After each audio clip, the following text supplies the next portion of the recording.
allt burðarkerfi brúarinnar, það gert úr stáli. Og það núna komið fyrsti farmurinn til landsins. Stálið það framleitt í Pólandi og var flutt frá höfninni Gdansk hingað til Þorlákshafnar. Bitarnir eru mjög voldugir. Aðalburðarbitar brúarinnar, þeir eru 2 metra háir og þeir koma hérna svona í rúmlega 20 metra einingum og hver eining milli 30 og 40 tonn. Og það þarf 2 krana til að hífa upp þessa þyngstu bita. Þetta eru eina stærstu kranar Íslands sem eru notaðir hérna við verkið.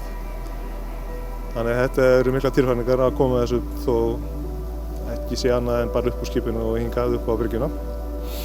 Og svo tekur aftur saman við, það að koma hér upp á vörubíla og síðan af þeim aftur á verkstað.